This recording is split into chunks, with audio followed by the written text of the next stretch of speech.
सभी सुधीजनों को बहुत बहुत नमस्कार। यह जो आयोजन हुआ है वेबिनार के माध्यम से कोरोना संकट साहित्य और समाज के संबंध के संदर्भ में, यह मुझे बहुत ही चुनौतीपूर्ण विषय लगा।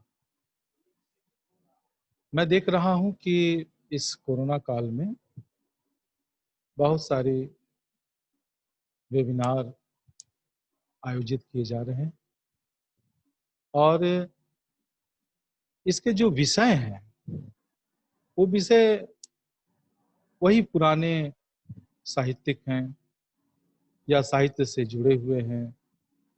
कुल मिलाकर हम यह कह सकते हैं कि हिंदी के साहित्य और साहित्यकार और विद्वान अपने कंफर्ट जोन से बाहर निकलकर बात करना ज्यादा पसंद नहीं करते। कई लोगों ने जब ये सुना कि कोरोना पर क्या साहित्य का संबंध होगा, कई लोगों ने आश्चर्य भी व्यक्त किया कि कोरोना पर कैसे बात की जाएगी साहित्य को जोड़ करके। तो उससे मुझे यही महसूस हुआ कि हमें अपने कंफर्ट जोन से बाहर निकलने की आदत नहीं है। तो इस दृष्टि से सबसे पहले इस विषय पर वेबिनार आयोजित करने के लिए आयोजकों को मैं धन्यवाद देता हूं कि उन्होंने एक चुनौतीपूर्ण विषय रखा है सर साहित्य के साथ। सर सर थोड़ा सा निवेदन आपसे ये है कि जी आवाज जी। थोड़ी सी तेज आप अपनी कर दें। ऑडियंस को बात नहीं सुनाई दे रहा था इसलिए। अच्छा, अब आवाज जोर आ रही है? जी जी जी, ठीक है सर, हाँ। आवाज तो अपने कंफर्ट जोन से निकल करके साहित्य के विषयों से मैं देख रहा था कि कई जगह सेमिनार हुए। अब बहुत सारे लोग लाइव भी आ रहे हैं, वो कविताओं पर बात कर, हिंदी की उस कविता पर जिसका अब जनता से बहुत कम जुड़ाव रह गया। स्त्री की आत्मकथाओं पर वेबिनार हो रहे हैं। इनका अपना अलग अलग तरह का महत्व है, लेकिन मुझे लगता है कि बुद्धिजीवी और साहित्यकारों को अपने कंफर्ट जोन से बाहर आकर के देश और समाज जिस चुनौती का सामना कर रहा है उस पर खुलकर अपनी बात रखनी चाहिए।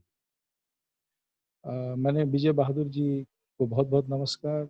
ये मेरे लिए बड़ी खुशी की बात है कि कई वर्षों के बाद कोई मंच उनके साथ साझा कर रहा हूँ।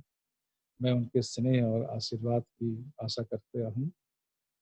मैं उनको सुन रहा था, सनातन धर्म के संबंध में पूरा नहीं सुन पाया, बिल्कुल थोड़ा सा सुना। और थोड़े में ही उन्होंने ये बात कही कि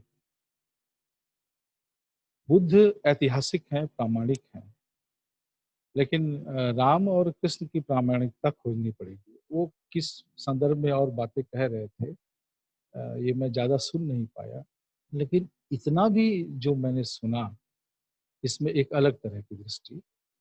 उन्होंने कहा कि मंदिरों के निर्माण की बातें और तमाम जो हमारी सनातनी चीज़ें हैं, उसका कैसे संस्कृति और परंपरा के साथ संबंध है, ये व्याख्या कर रहे थे शायद। खैर, हम लौट करके अपने विषय पर आते हैं।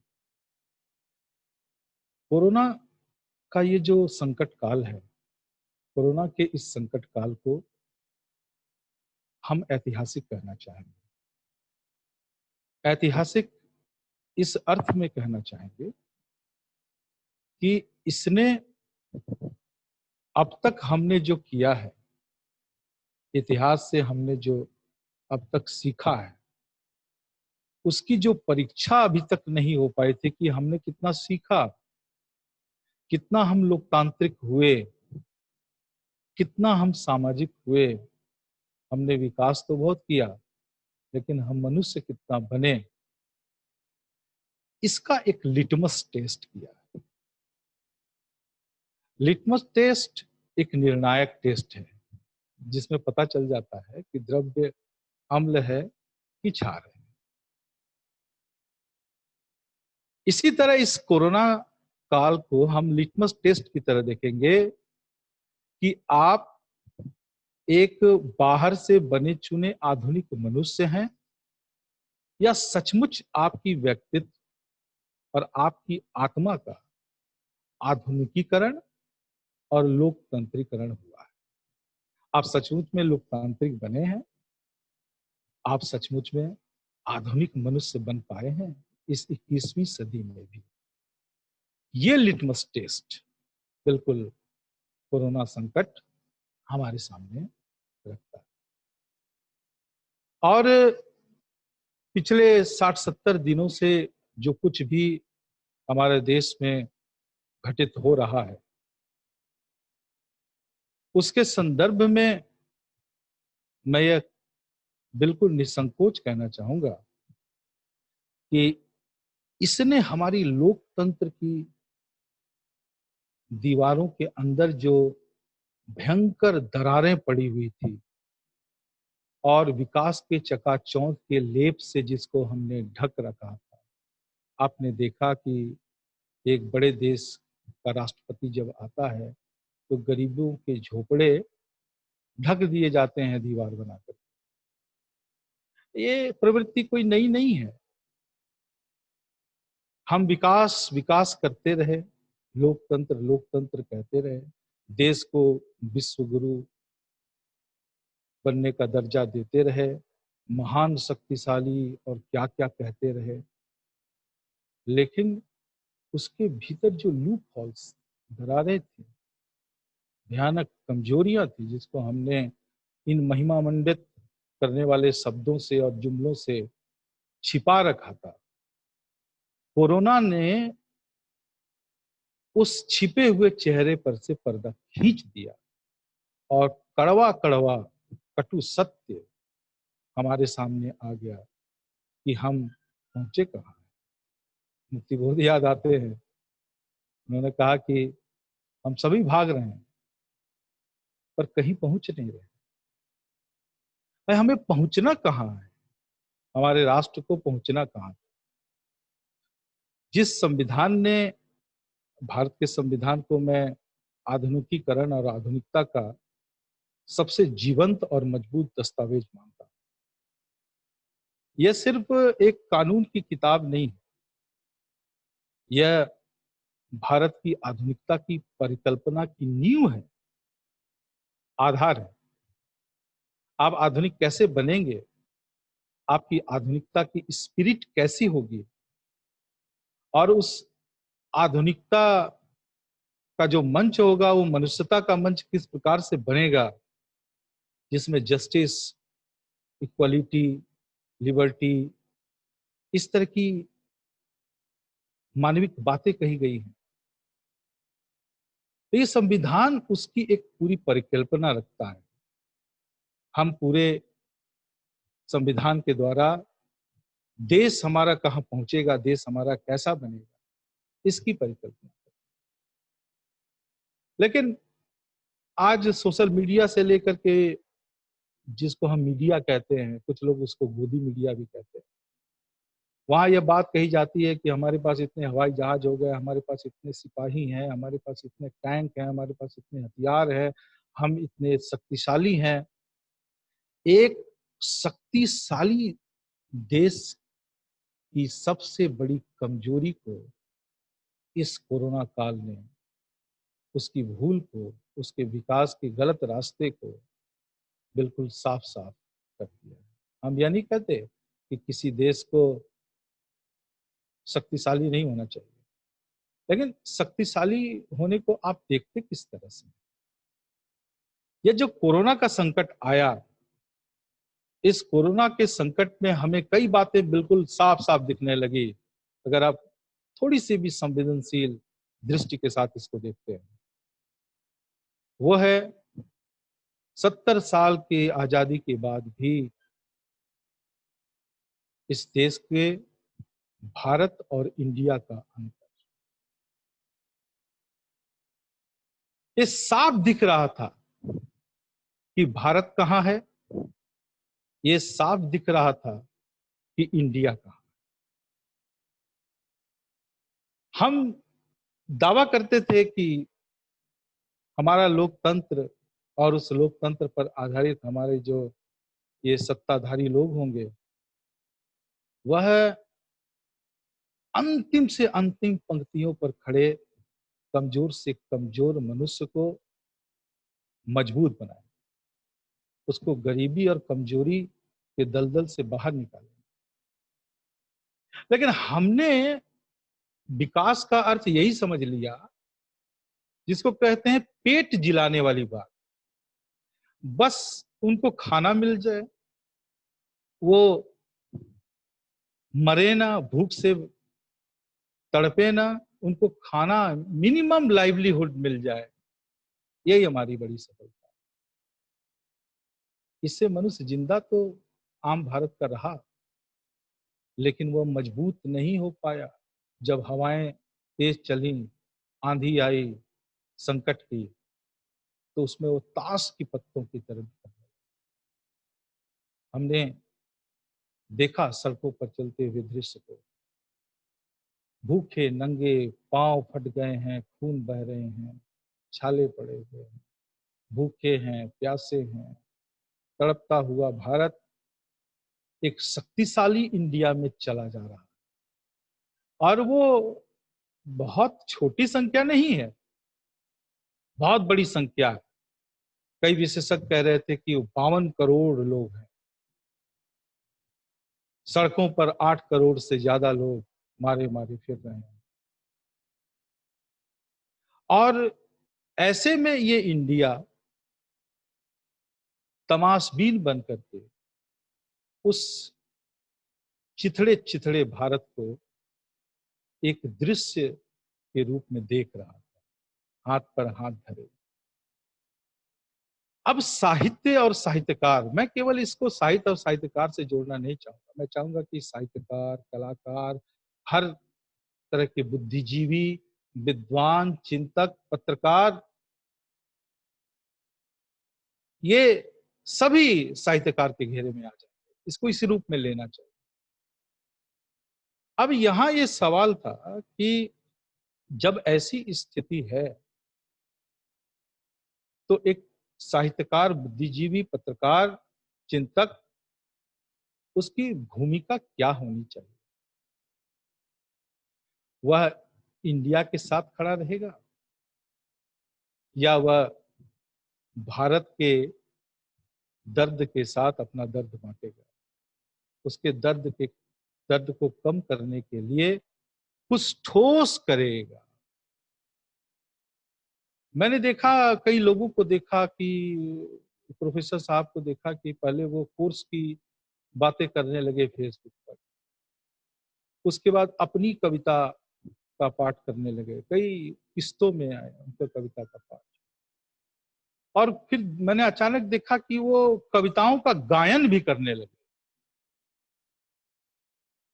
इसी तरह मैं देखता हूँ बहुत सारे कलाकार, बहुत सारे तबला वादक, सितार वादक, यंत्र वादक इस कोरोना काल में मस्ती के गीत गा रहे हैं। अभी प्रोफेसर राधे श्याम सिंह ने एक भोजपुरी गीत का जिक्र किया था कि माई रे माई बिहान होए कहिया। बहुत दिल को छू देने वाला मर्मस्पर्शी गीत है। उस गीत को जिस दिन मैंने सुना, मेरी पत्नी आजमगढ़ की भाषा, भोजपुरी भाषा भाषी है, वो तो दिन भर वो गीत सुनती रही। तो ये देखना चाहिए कि जब हम अपनी कला का, साहित्य भी कला, लेकिन जब युद्ध चल रहा हो तो श्रृंगार सुहाता नहीं है। हमें वृंद को याद करना चाहिए कि नीकी पै फीकी लगे बिन अवसर की बात, जैसे वर्णत युद्ध में नहीं श्रृंगार सुहा। ये साहित्य का श्रृंगार काल नहीं है सुधी जनों। यहाँ साहित्यकारों को उस दलित भारत के साथ खड़ा होना होगा, उत्पीड़ित भारत के साथ खड़ा होना होगा, और केवल चकाचौंध की सोशल मीडिया पर नहीं, बल्कि अपने खोलों से बाहर आकर के खड़ा होना, मजबूती के साथ वैसे भी हम साहित्यकार के रूप में जानते हैं कि आज कविता जनता के बीच कितनी पैठ रखती है,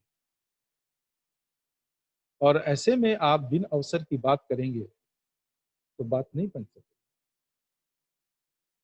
देखिए, बहुत पहले प्रेमचंद ने कहा था कि साहित्य तो राजनीति के आगे मशाल की तरह है। मैंने मैत्रेयी पुष्पा का एक स्टेटमेंट कहीं पढ़ा, देखा। उन्होंने लिखा कि साहित्यकार को सत्ता के साथ नहीं, सत्ता के सामने खड़ा होना चाहिए। कल कबीर दास की जयंती थी, हमने उनसे क्या सीखा? कबीर कभी सत्ता के साथ नहीं रहे, चाहे वह समाज की सत्ता हो, ज्ञान की सत्ता हो या राज सत्ता। सच्चाई के लिए, वो न्याय के लिए, स्वतंत्रता के लिए और मनुष्यता के लिए वो हमेशा सत्ता के सामने रहे। तो सवाल खड़ा ये होता है कि इस समय साहित्यकार, चिंतक, बुद्धिजीवी, कलाकार, इसकी भूमिका क्या होगी? वह किस भारत के साथ खड़ा होगा? हमें यह देखना पड़ेगा, गंभीरता से सोचना पड़ेगा। और मैंने देखा है कि मुट्ठी भर लोग अपने तरीके से वेबिनारों के द्वारा, फेसबुक के द्वारा, सोशल मीडिया के द्वारा ये सब कुछ अपनी बात रख रहे हैं, लेकिन वो पर्याप्त नहीं है। हमें थोड़ा और खुल करके आगे आने की जरूरत है। इस भारत और इंडिया के अंतर के द्वारा एक बात और सामने आई है, वो ये है, हमने देखा है इस कोरोना ने आत्ममंथन करने के लिए हमें अवसर दिया है। इसमें हमने ये देखा है कि जैसे जैसे आजादी के बाद हमारा लोकतंत्र परिपक्व होता गया, यह लोकतंत्र की भावना से दूर होता गया, जबकि इसके उलट लोकतंत्र को और लगातार मजबूत होना चाहिए, लगातार बहुत मजबूत होना चाहिए। लोकतंत्र का सीधा सीधा मतलब है कि वी द पीपुल के साथ खड़ा होना, नॉट द इलीट पीपुल के साथ खड़ा, उनके सरोकारों के साथ खड़ा। देखिए, हमने देखा कि अभी सोनू सूद की बात प्राचार्य महोदय ने की है।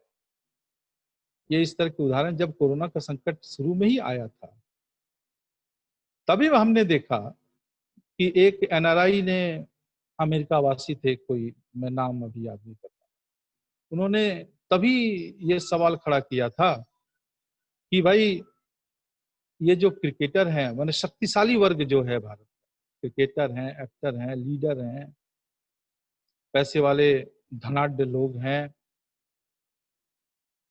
ये कहाँ हैं? अमेरिका में लोग आगे आ रहे हैं, वहां की विभत्स स्थिति में वो साथ दे रहे हैं, मजबूती के साथ अपनी बात रख रहे हैं। लेकिन भारत में ये परिदृश्य बड़ा कमजोर सा दिखाई देता है। क्यों कमजोर सा दिखाई देता है? उनकी भूमिका क्या होगी? भाई, आप बहुत बड़े हैं, शक्तिशाली हैं। जैसे एक आंकड़ा मैं देख रहा था, तो उसमें ये कहा गया कि भारत के सबसे धनी लोगों में 100 सवा 100 लोगों से ज्यादा मुंबई में रहते हैं। भारत सरकार ने पूरी तरीके से जो पैकेज की घोषणा की है, सहायता की, वो 20 लाख करोड़ का है। लेकिन इनके पास जो धन और संपत्ति है, उसकी बेस प्राइस ही 35 लाख करोड़ है, कम से कम। अब जो काम सोनू सूद ने किया, आप कल्पना करके देखिए कि वह जो गरीब भारत है, उसके नागरिक हैं, जो विकास के आधार स्तंभ है, नींव है, जो विकास का काम करते हैं, वही इस 21वीं सदी के भारत में वननेस की अवधारणा से उलीच करके बाहर कर।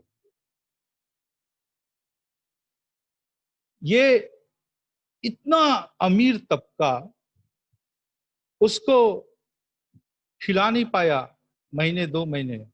बल्कि मैं कहीं पढ़ रहा था, मैंने देखा था कि एफसीआई के पास इतना खाद्यान्न है कि वह साल 2 साल तक अगर कोई उत्पादन भारत में नहीं होता है तो उस तमाम जनता को, भारत की 100 करोड़ से अधिक की जनता को आराम से बैठकर खिला सकता। भाई यहाँ तो सवाल 8-10 करोड़ पलायन को मजबूर मजदूरों का है, गरीब लोगों का है। इसको केवल मजदूरों के साथ जोड़कर नहीं देखना चाहिए। इस कोरोना संकट में जो छोटे छोटे कामगार थे, जो साइकिल का पंचर लगाते थे, जो एसी ठीक करने वाले लोग थे, छोटी छोटी रेहड़ी लगा करके दुकान लगाते थे, टेक्निकल काम करते थे, टायर पंचर लगाते थे, छोटे छोटे उत्पाद घूम घूम के बेचते थे, ये छोटे कामगारों पर ये कोरोना की मार सबसे ज्यादा भारतीय संदर्भ में, उसकी मार सबसे ज्यादा ये जिसको हम गरीब भारत कहते हैं वहां की जनता पर पड़ा। वो सबसे मजबूर हुआ। 10 दिन 15 दिन उसने अपने संसाधनों से काम किए। लेकिन ये कैसा देश है कि प्रधानमंत्री के आह्वान के बावजूद लोग उन मजदूरों को अपने किराए के मकान से भगा दे रहे। तो ऐसे में ये जो मजबूत इंडिया है, यह मजबूत इंडिया अपनी बहुत बड़ी भूमिका निभा सकता है। साहित्यकार इसके लिए एक मुहिम चला सकते हैं, इसके लिए एक आंदोलन चला सकते हैं, इसके लिए एक बड़ी प्लेटफॉर्म पर बात रख सकते थे, क्योंकि उनके पास आवाज है, उनके पास कलम की शक्ति है, वे तकनीकी माध्यमों से बहुत जगह पहुंच सकते थे।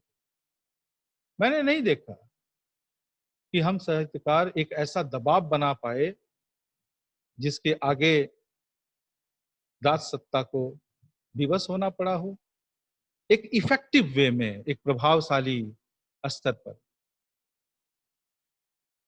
या उनके कहने से सरकार ने कोई कदम उठाया। झुंड पर झुंड लोग मारे जाते रहे और हमारी इस स्वतंत्रता की उपलब्धि और विकास के मॉडल पर प्रश्न चिन्ह खड़ा है। भारत का जो विकास का मॉडल था वो राष्ट्रीयकरण का था। मैं एक बात की और आपका ध्यान विद्वान जनों का ले जाना चाहता हूं, राष्ट्रीयकरण का था। लेकिन आज एक राज्य विशेष का नाम लेकर के उसका मॉडल कहा जाता है, ये गुजरात मॉडल है, ये फलाना मॉडल है। केरल मॉडल की बात ही नहीं हो पाती है, मीडिया में चर्चा नहीं होती। सबसे ज्यादा इस कोरोना संकट में अपनी जनता और जो बाहर के राज्यों के मजदूर जिस राज्य में थे उनको सुरक्षा सुविधा अगर कहीं मिली, हम सब जानते हैं निसंदेह वो केरल का राज्य, लेकिन उसकी चर्चा नहीं होती। हम उसके मॉडल को अपनाने की बात नहीं करते हैं। मैंने शुरू में कहा था ये ऐतिहासिक क्षण है। इस ऐतिहासिक क्षण में साहित्यकार, बुद्धिजीवी, पत्रकार सबको अपनी भूमिका अदा करनी होगी, नहीं तो इतिहास प्रश्न पूछेगा बाद में कि जब ये संकट आया था तो आप चुप क्यों थे? जब भूल गलती शासन और सत्ता पर काबिज है, ईमान घायल है, तो आप दरबारी बनकर के मौन और चुप क्यों हैं?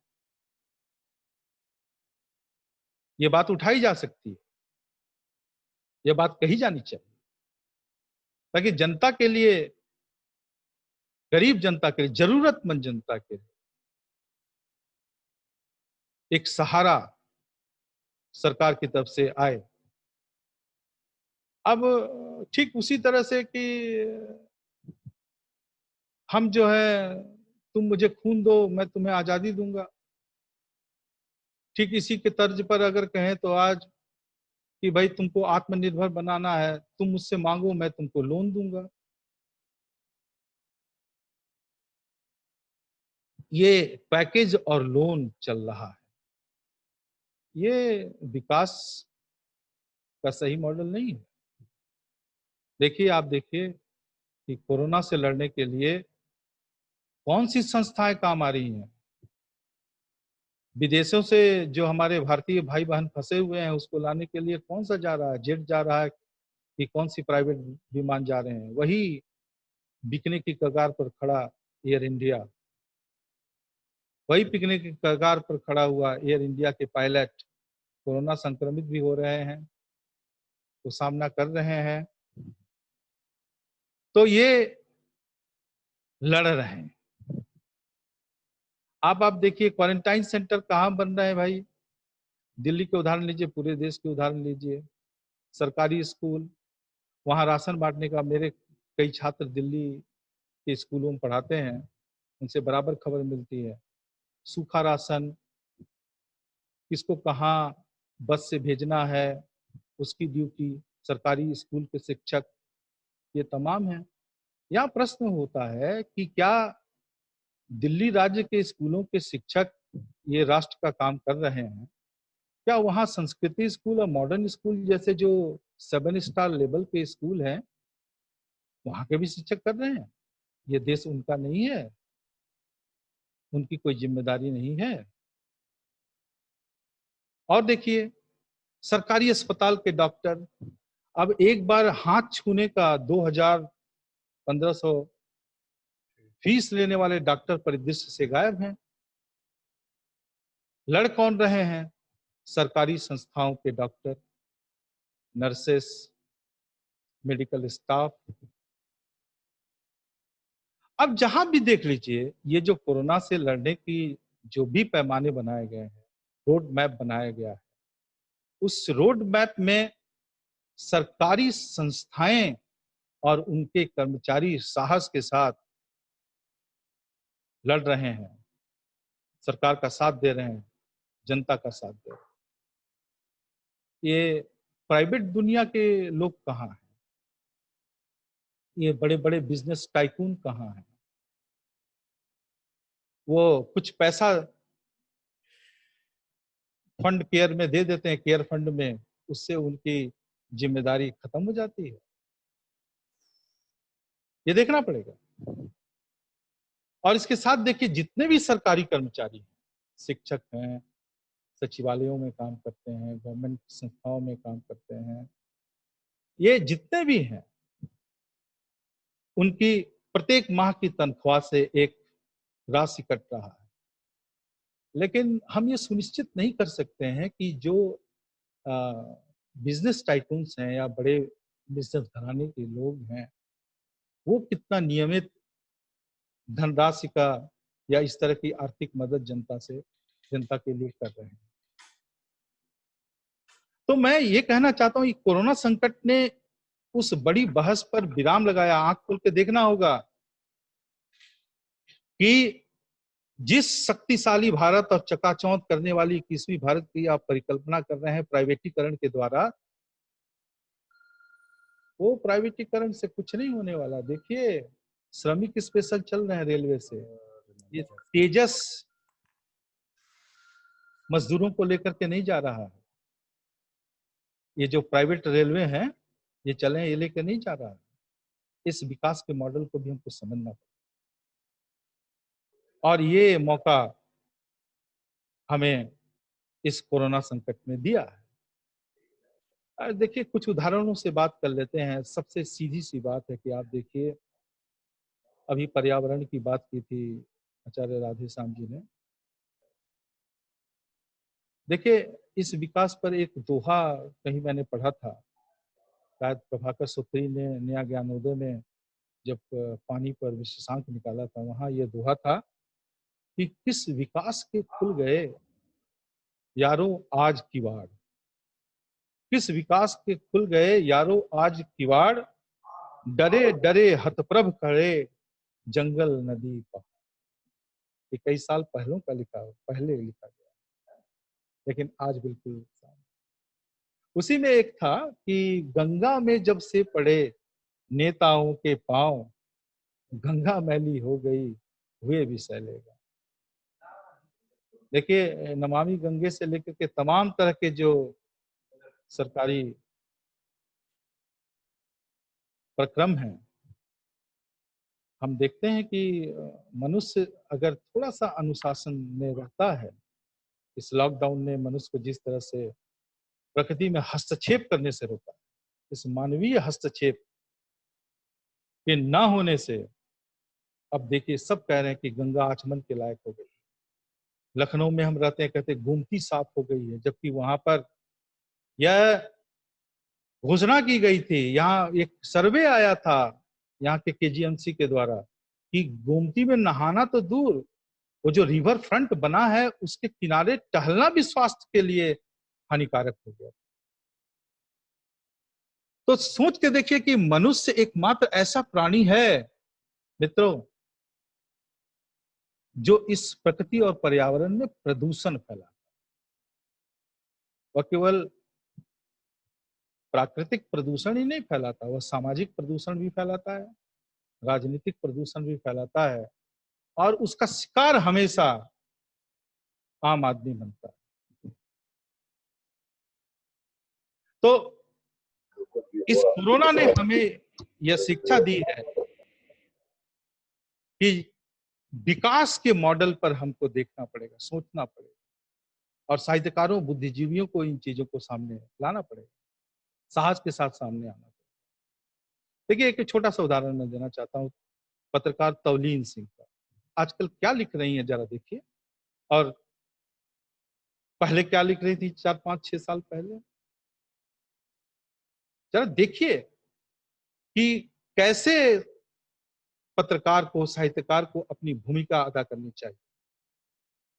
आज वो सत्ता के साथ नहीं है, सत्ता के सामने है।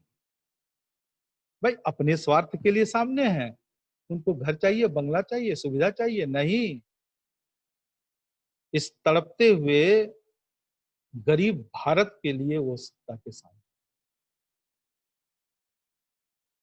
और बोधिसत्व की जो कविता सुनाई राधे श्याम जी ने, उसका भी क्या संदर्भ है, वो तो सत्ता के सामने। तो उदय प्रकाश ने बहुत पहले एक कविता लिखी थी, उसमें कहा था कि ये जनतंत्र क्या है। हमारे यहाँ जनतंत्र नहीं है, हमारे यहाँ जन पर तंत्र हावी है। तो ये पुरानी थोड़ी बातें हैं, लेकिन आजादी के इतने सालों के बाद भी हम कहाँ आ रहे हैं। कोई जरूरी नहीं है कि साहित्यकार कविता ही लिखे, कोई जरूरी ही नहीं है कि साहित्यकार कोई उपन्यास ही लिख दे। वह निबंध लिख सकता है, वह आलोचना लिख सकता है, वह मजबूती के साथ सत्ता के सामने तो आ सकता है, इतना साहस तो कर सकता है। अभी आया कि G7 में भारत आ जाएगा, बहुत बड़ी उपलब्धि है, ऐसा हुआ वैसा हुआ। उधर चीन ने आपकी जमीन छीन ली, इधर नेपाल आपको आंखें दिखा रहा है। ये पड़ोसियों के साथ आप होते जा रहे हैं। G7 में जाकर के क्या हो जाएगा? क्या ये जो गरीब पलायन को मजबूर हुए कोरोना संकट में, तो क्या वो उनके दिन बहुर जाएंगे, उनके अच्छे दिन आ जाएंगे? ये देखना है। तो मैं इस पूरे कोरोना पर और कोरोना काल को हमारे लोकतंत्र की भावना, हमने लोकतंत्र को कितना अचीव किया है, प्राप्त किया है, वह लोकतंत्र कहाँ तक पहुंचा है, और हम जो विकास कर रहे हैं वो विकास कैसा कर रहे हैं? लोकतंत्र के अम्ब्रेला के नीचे हम जो विकास कर रहे हैं उसमें लोग ही गायब है। ये मेरी बड़ी प्रिय पंक्तियां हैं गुरुदेव केदारनाथ सिंह की। उन्होंने एक कविता छोटी सी लिखी है, ऊंचाई, और उसकी पंक्तियां संभवतः इस तरह है कि दोस्तों मित्रों, ये कितना भयानक है कि शहर की सारी सीढ़ियां मिलकर जिस ऊंचाई तक जाती है वहां कोई नहीं रहता। ये जिस विकास की हम तरफ जा रहे हैं वो मानव रहित है, अमानवीय है, वह मानवीय नहीं है। हम विकास कर रहे हैं कि विनाश कर रहे हैं? एक छोटी सी बात और कहना चाहूंगा कि आप देखिए, अमर्त्य सेन नोबेल पुरस्कार विजेता, उनके आने के पहले कौन सा देश विकसित है, धनी है, शक्तिशाली है, इसका आकलन किया जाता था प्रति व्यक्ति आय, पर कैपिटा इनकम के द्वारा। लेकिन उनके द्वारा और उनके जैसे लोगों के द्वारा इसको नकार करके देश की शक्तिशाली होने का जो मानदंड आया वो था ह्यूमन डेवलपमेंट इंडेक्स, मानव विकास सूचकांक। प्रति 1000 व्यक्ति में कितने स्कूल हैं, कितने पब्लिक ट्रांसपोर्ट हैं, कितने अस्पताल हैं, कितने डॉक्टर हैं, कितने सिपाही हैं, कितने और खाद्यान्न की आपूर्ति है, कपड़े प्रति 1000 लोग या प्रति लाख लोग कितना पहनते हैं देश में, वो कितने शिक्षित हैं, उनके शिक्षा का तरीका कितना आसान है, शिक्षा महंगी तो नहीं है। ये तमाम बातें जो कमजोर मनुष्य को शक्तिशाली बनाता है वही लोकतंत्र है, वही विकास है। और अगर कमजोर आदमी लगातार कमजोर होगा, गरीब लगातार गरीब होगा। अभी हमने ये सुना था कि भारत के 9 अमीरों के पास इसकी 70% से ज्यादा संपत्ति, सिर्फ 9 लोगों के पास, इसकी पूरी जीडीपी की।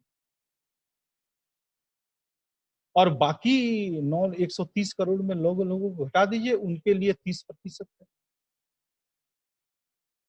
तो इस कोरोना ने ये आईना दिखाया है कि देखो तुम कितने शक्तिशाली हो।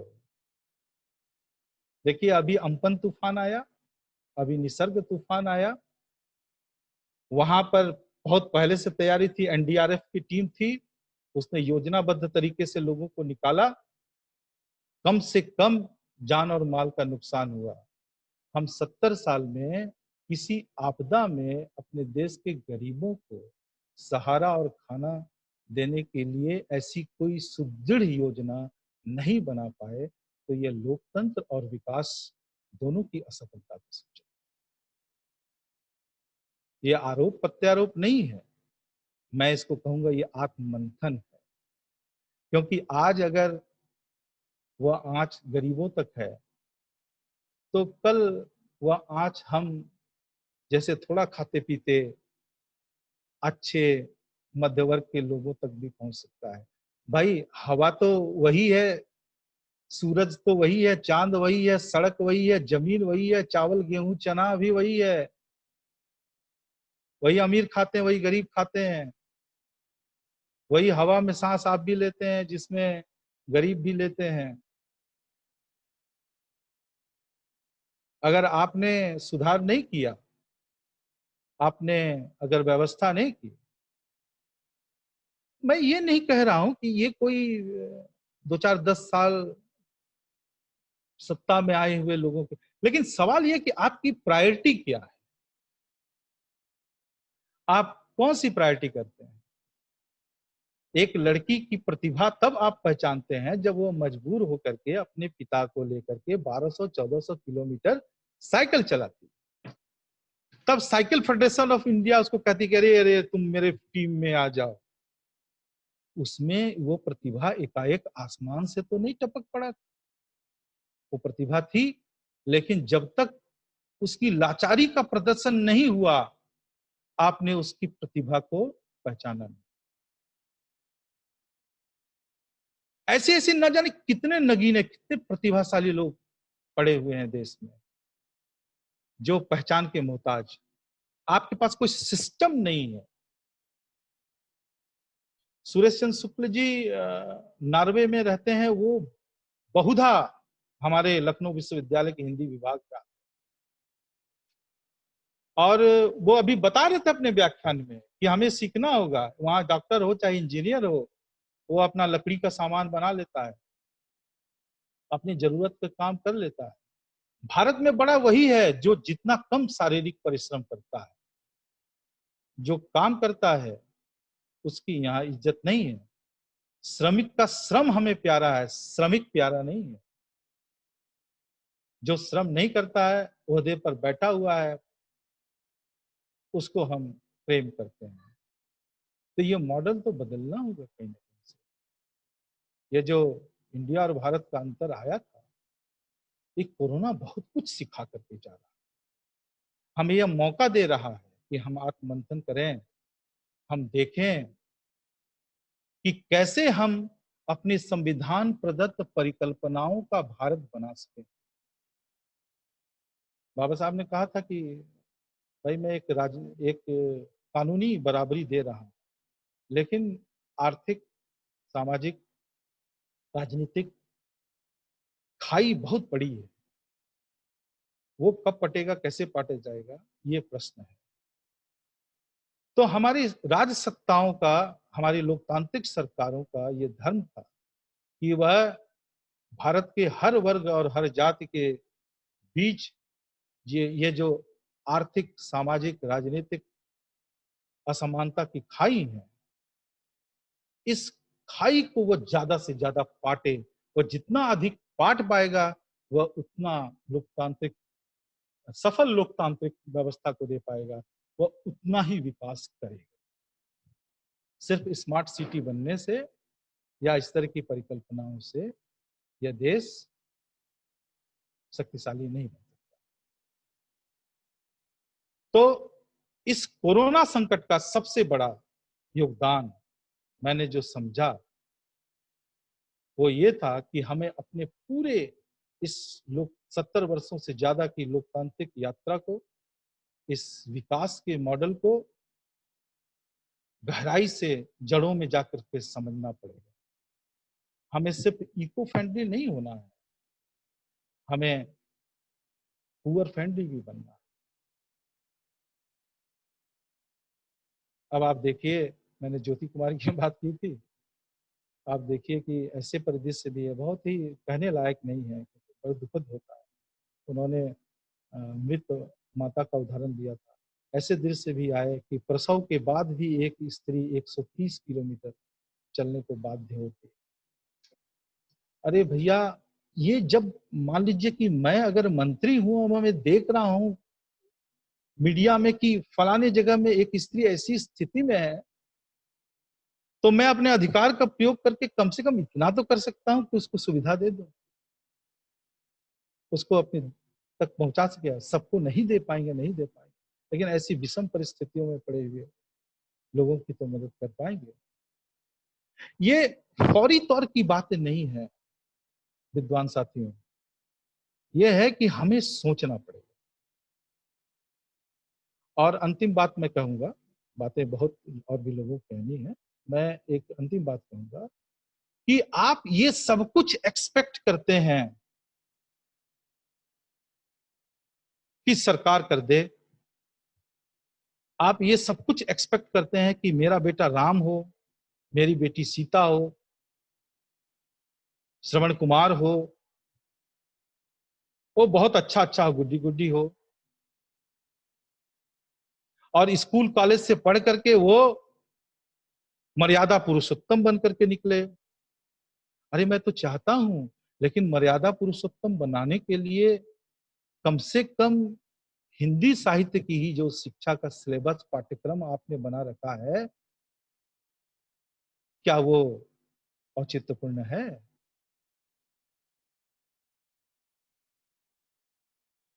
हम एक एक एक बच्चा, एक स्त्री कि कैसे सम्मान करेगा जब उसको बचपन में घुट्टी में पिलाई जाएगी। वो अपने घर में देखेगा, अपने समाज में देखेगा, स्कूलों कॉलेजों में देखेगा, प्रोफेसरों से जब वो ऐसा व्याख्यान सुनेगा, तब उसके मन में वह चीज आनी चाहिए, आएगी। ये 1-2 दिन का काम नहीं है, ये बहुत लंबा काम है। एनसीईआरटी के एक सिलेबस कमिटी में कुछ कार्यक्रम था, मैं वहां गया था। मैंने ये सवाल उठाया कि भाई वहां पर विद्यापति और बिहारी जैसे लोगों को रखने का क्या औचित्य है? ये तो बालक हैं, 18 साल तक के बालक हैं। ये रामचंद्र शुक्ल की भी बात मान ले तो ये घनघोर श्रृंगारिक व्यक्ति हैं। बीए एमए में इनको से पाठ्यक्रम में रखा जाए। तो फिर उधर से आया कि अरे भाई बहुत कलात्मक हैं। तो क्या ये तुलसी से ज्यादा कलात्मक हैं? सुर से ज्यादा कलात्मक हैं? या जो कला हम मैं ये जानना चाहता हूं, मैं समझ नहीं पाया कि जो सूर और तुलसी जैसे कवियों को, रहीम जैसे कवियों को पढ़ करके जो कला, साहित्य की कला, वो रस हो, छंद हो, रूप हो, उपमान हो, उपमेय हो, रूपक हो, क्या हम ऐसा ज्यादा सीख लेते हैं विद्यापति और बिहारी से? ऐसा तो हमें जो हम बच्चों को दे सकते हैं। तो हमें यह नहीं देखना चाहिए कौन नाम बड़ा है, कौन नाम छोटा है। हमें गुणवत्ता देखनी चाहिए। हम कैसा नागरिक बनाना चाहते हैं, संविधान सम्मत कैसा देश बनाना चाहते हैं। हमें चयन करना होगा, सोचना होगा और उस तरह के पाठ्यक्रम और साहित्य का चुनाव करना पड़ेगा।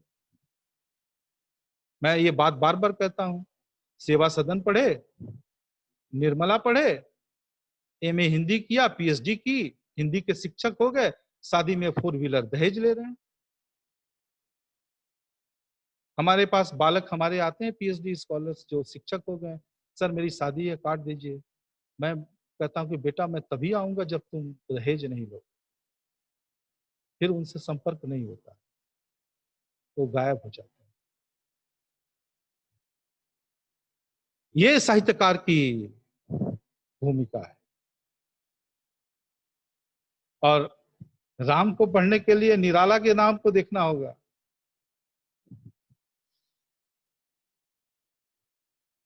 आप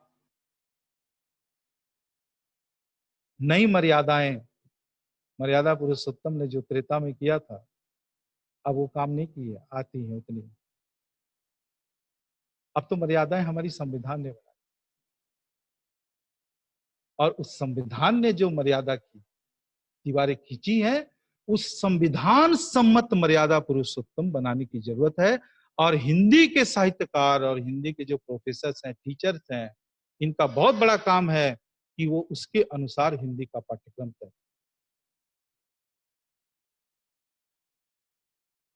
यह बहुत जरूरी है। 1-2 दिन में आप, 1-2 लेक्चर से आप पूरा परिदृश्य बदल नहीं सकते, नहीं सकते हैं। अब देखिए, एक छोटा सा उदाहरण और देता हूँ। राधेश्याम जी ने, हम जानते हैं कि सबसे ज्यादा भूख पर कविता तुलसीदास ने लिखी है। तुलसी बड़वागिते बड़ी है आग पेट की, और पेट के ही खातिर बेचत बेटा बेट की। हम तुलसी के एक खास तरह के राम को अपनी राजनीतिक महत्वाकांक्षाओं के लिए आगे कर देते हैं, लेकिन उसी तुलसी ने जनता की जिस भूख का वर्णन किया है, तुलसी को सिलेबस से गायब कर देते। तुलसीदास जी ने कवितावली में जो अन्नपूर्णा की प्रार्थना की है, मित्रों जरा उसको क्यों नहीं पढ़ाते? भूखे बच्चे गलियों में घूम रहे हैं, तुलसीदास कहते हैं, और देखते हैं दरवाजे में कि कहीं किसी भूरे में दाल वाल तो नहीं पड़ा है, उठा करके हम चाट लें, उठा करके हम खा लें। और वहां कहते हैं कि हे अन्नपूर्णा, आप तो जगत जननी हो, सबको खिलाने वाली हो, ये दिन देखना ना पड़े। और ऐसे ही शिव शंभू से सवाल पूछते हैं ये सब प्रतीक है मित्रों, समझना पड़ेगा। सिर्फ मुंह से सवाल करते हैं कि आपके त्रिशूल पर बनारस जब टिका हुआ है, तो उस बनारस पर महामारी और अकाल क्यों आता है? तुलसीदास के इस प्रश्न को आप गोल कर जाते हो, साहित्य में नहीं पढ़ाते हो। और जो रूढ़िवादी मर्यादा पुरुषोत्तम है, अपनी राजनीतिक रोटी सेकने के लिए उनको सामने कर देते हैं। तुलसीदास और राम का असली उद्देश्य परिदृश्य से गायब हो जाता है। तो आप क्या पढ़ा रहे हैं? कोरोना का संकट कैसे होगा? सिलेबस बदलने की क्या कड़वा बदलने का अनुभव होता है, वो मुझसे ज्यादा कोई नहीं जानता। ये कहानी कभी बाद में रखी जाएगी। तो मैं समझता हूं कि अपने कंफर्ट जोन से निकल करके हम साहित्यकारों को आना होगा, बोलना होगा। अरे जहां विजय बहादुर सर जैसे व्यक्ति हैं, उनकी आवाज पूरे भारत में गूंजी जाती है, कितनी मजबूती के साथ आवाज को रखते हैं वो। उनके सुर में अगर सुर मिलाए हमारा हिंदी साहित्य, साहित्य की दुनिया, तो कैसे भारत का सुर नहीं बनेगा? अरे मिले सुर तेरा हमारा, किसके सुर से किसका सुर मिलाना पड़ेगा? ऐसे मजबूत चिंतकों, देश के बारे में सोचने वालों के सुर में सुर मिलाना होगा। ये साहित्यकार का दायित्व है। साहित्यकार का दायित्व श्रृंगार की कविताएं गाना नहीं है फेसबुक में आकर के। ये कोरोना काल साहित्य का आनंद काल नहीं है। यह कोरोना काल साहित्य का चिंतन काल है, आत्म मंथन का काल है। और इस पूरे आत्म मंथन के काल में हमें भारत की पुनर्कल्पना करना पड़ेगा, उसके विकास के मॉडल को समझना पड़ेगा, उसके लोकतंत्र को समझना पड़ेगा। और उसी के साथ साथ हम हिंदी साहित्यकार के लोग इसका सामना करने के लिए कैसे विद्यार्थी प्रोड्यूस कर रहे हैं, उस पाठ्यक्रम, उस पढ़ाई के तौर तरीके, उसके रवैये, एटीट्यूड, उसके ओरिएंटेशन पर विचार करना पड़ेगा। और इसके लिए चुन चुन करके ऊंची सोच वाले विद्वान जैसे विजय बहादुर सिंह है, मैनेजर पांडे हैं, पुरुषोत्तम अग्रवाल हैं, वीर भारत तलवार हैं, चौथीराम यादव है, ऐसे बहुत नाम चुन के लाए जा सकते हैं। पूरे भारत का हिंदी का सिलेबस पाठ्यक्रम तय करने के लिए ऐसे विद्वानों को सामने रखना चाहिए। भारत सरकार को एक कमिटी बनानी चाहिए, उसमें ऐसे बड़े सुधी चिंतक रहें। अब आप चुन चुन करके अपने लघुओं भगुओं को बैठा देंगे। नाम नहीं लेना चाहता मैं, सभी जानते हैं। ये हिंदी संस्थान में तो यहाँ तो फलाने, तो क्या करेंगे? मिटिया मेट कर देंगे। हम मिटिया मेट कर चुके हैं।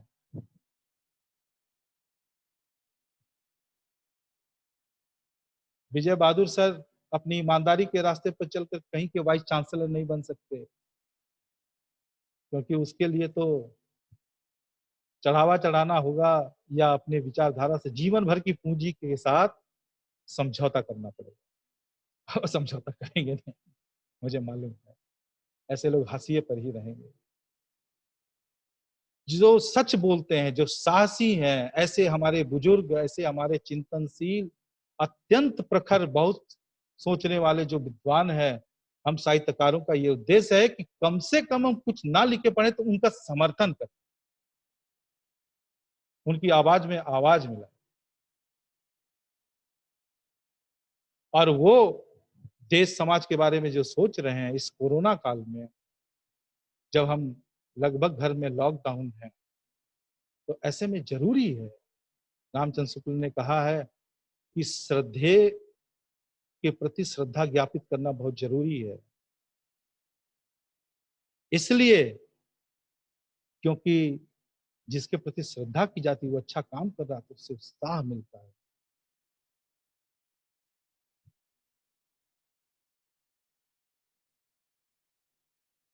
यहाँ तो हम अपने हर जनता तक शिक्षा, हर जनता तक रोटी नहीं पहुंचा पाए। हम कोरोना ऐप पहुंचा रहे हैं। वो आरोग्य ऐप जा रहा है। आरोग्य ऐप जरूरी है कि रोटी और दवा जरूरी है। आरोग्य ऐप कैसे मदद कर रहा है भगवान जाने, मुझे नहीं पता।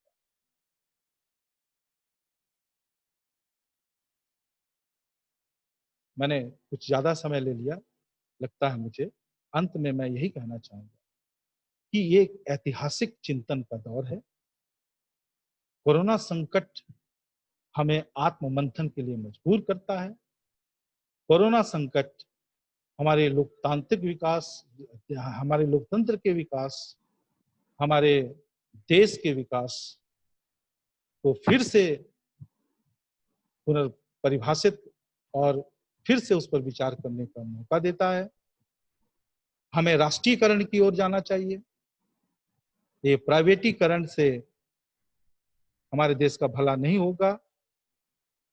सरकार और सत्ता तभी मजबूत होगी जब जनता मजबूत होगी, और लोकतंत्र और उसका विकास का पैमाना यही होगा कि आपके देश में कमजोर से कमजोर व्यक्ति कितना मजबूत होकर के निकला, उसके खाते में 1000-2000 रुपया पेट जियामन का उपाय करने से देश मजबूत नहीं होगा।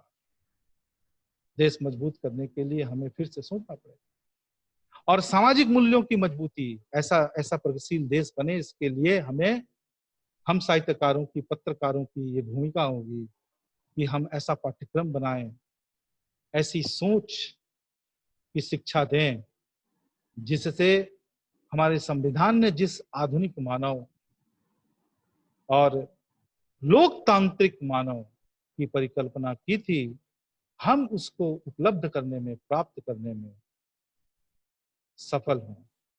आपने मुझे बहुत समय दिया और इतने धैर्य के साथ सुना, इतने चुनौतीपूर्ण विषय पर बोलने के लिए कहा। मैं बहुत सचमुच दिल से आभारी हूँ। और इतने सालों के बाद मैं विजय सर के साथ जुड़ रहा हूँ, इसकी खुशी मैं पहले ही बता चुका हूँ। बहुत बहुत धन्यवाद आप लोगों का, बहुत बहुत आभार मैडम।